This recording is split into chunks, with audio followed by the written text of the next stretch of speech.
Hello, everybody, and welcome back to Beacon Pines.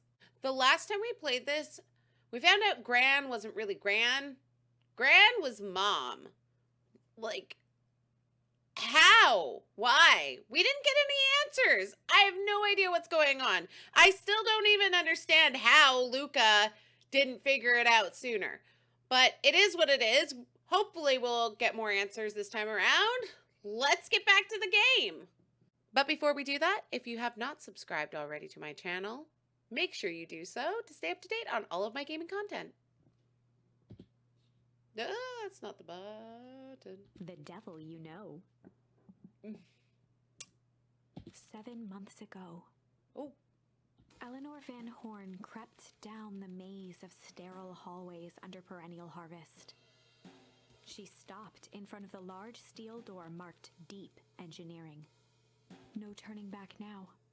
She raised a trembling hand. The stolen keycard worked as promised, and the door buzzed open with mechanical efficiency. She was immediately hit with the smell of disinfectant. Ugh. It was some sort of laboratory. In one corner was a desk covered in papers. Across the room stood a tall metal pod with hoses protruding from its base. She rushed to the desk and began shifting through the piles of papers. They were experiment reports on something called Tempus Liquamen. There were dozens of them, every one stamped failed. Eleanor heard the sharp echo of footsteps approaching. She was out of time. Her eyes scanned the room, eventually landing on the strange pod. Muttering a curse under her breath, she dashed over and dove inside. And then what?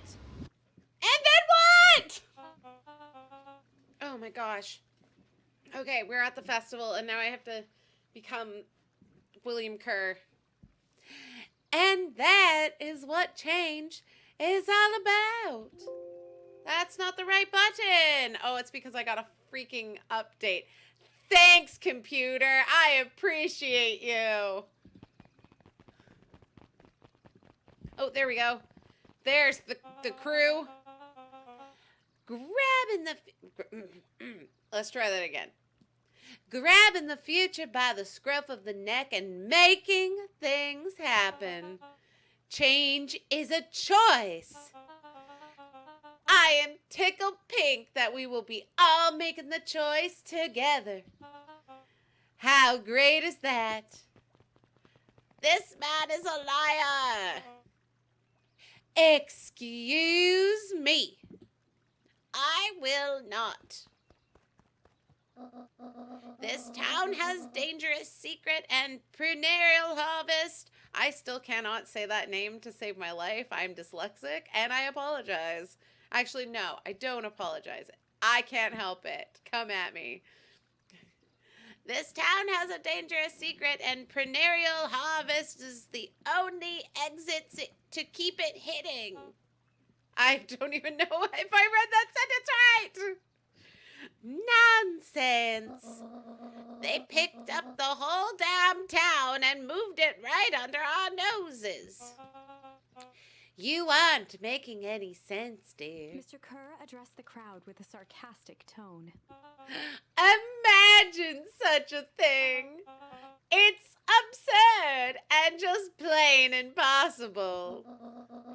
They promised they could fix the foul harvest. They told us they would clean this place up. We just had to leave town for a few days. But while they had us evacuated... Mrs. Hatford, I'm afraid I'm gonna have to ask you to... You're afraid of a lot of things, aren't you? You sniveling little worm. This is growing tiresome. A little help, please?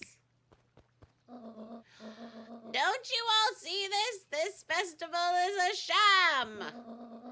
An excuse to have the whole town gather in one place. They're planning something awful. I don't know what, but these people are wicked.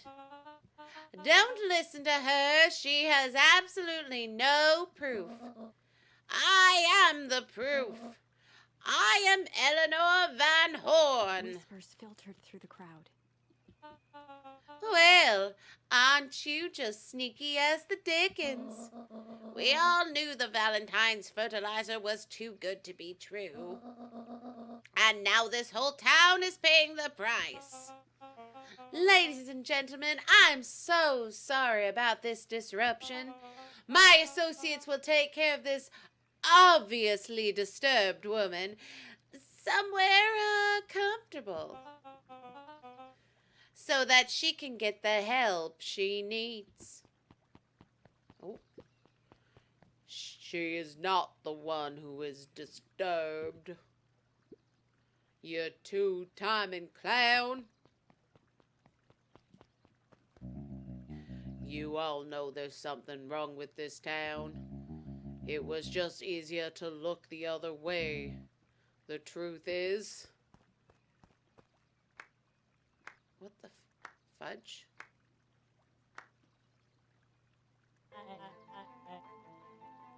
That's quite enough, Mr. Nuncreed. Torment dragged on Joseph Nuncreed's face.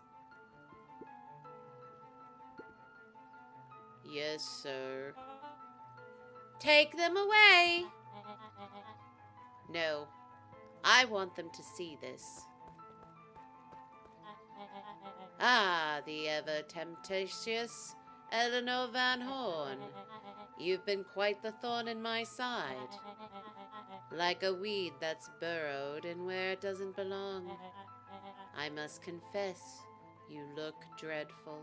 He paused for a moment, plucking a piece of fuzz from his sweater and discarding it to the ground. Consider yourself in rare company. You've managed to pull one over on me. It won't happen again. I knew you had some sort of plan to disrupt our little party. But alas, I expected something a bit more impressive than incoherent rambling. No matter what, your failures are yours to bear. What is he doing? Mr. Kerr? Yes, sir. It's a shame that it was cut short, but I thank you for your rousing oratory. I will take it from here. Yes, sir. Of course, sir. You have done quality work for me, William. You can look forward to the recompense we agreed upon. Kerr gave a bow of deference. Founder, you are most gracious. Gasps rippled through the crowd. Thankfully, we can dispense with the formalities from here on out. Solomon pulled a glass vial from his pocket. In one smooth motion, he downed its contents. A triumphant smile grew across Solomon's lips. You can all call me Sharper Valentine. His body and face began to contort and expand as he disappeared into a belching green mist.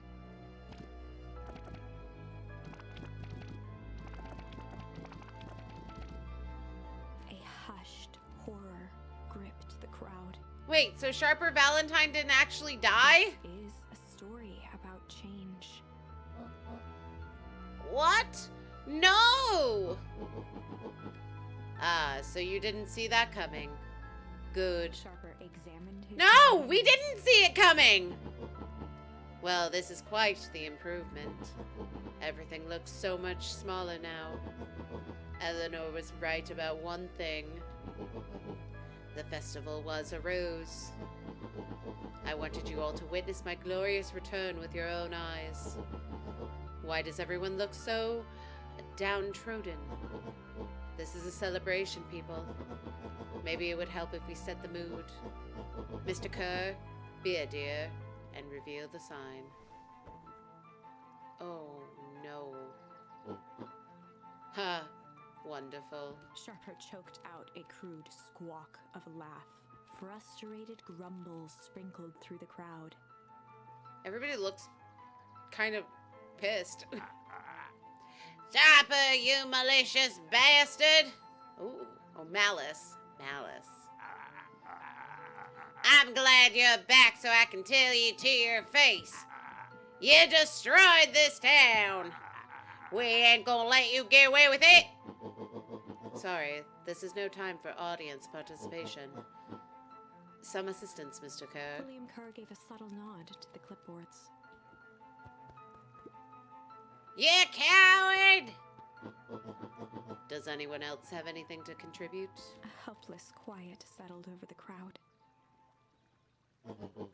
I thought so.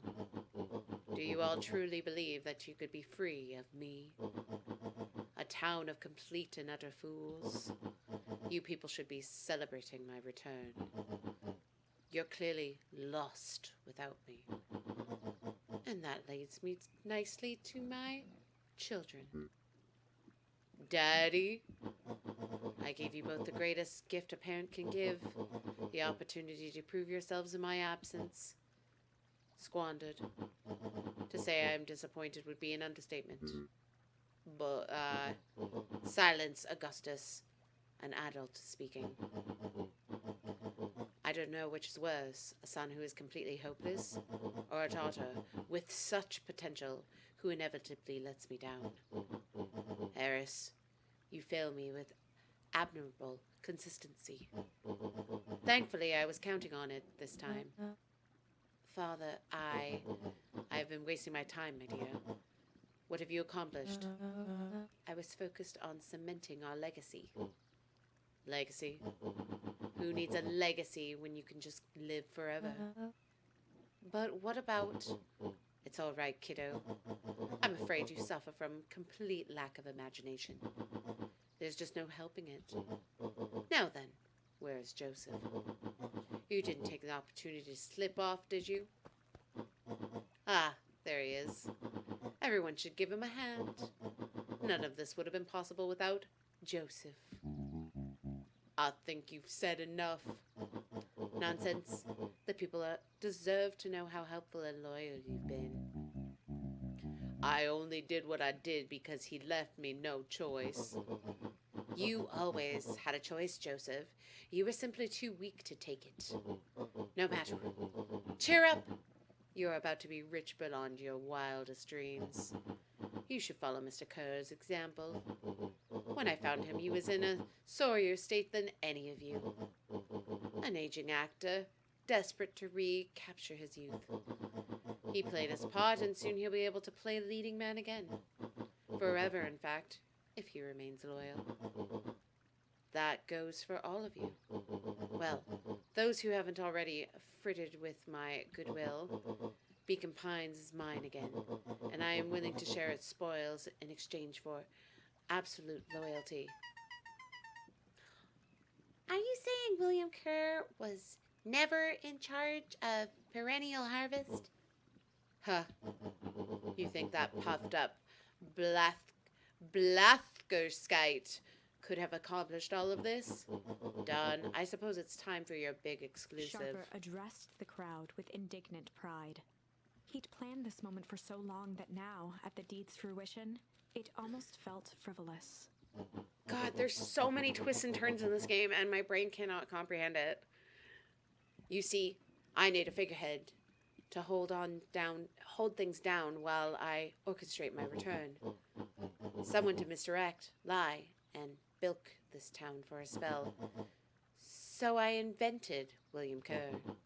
Take your bow, you've earned it. Mr. Kerr flourished a preposterously elaborate bow. Oh, stop it. No, he doesn't. No.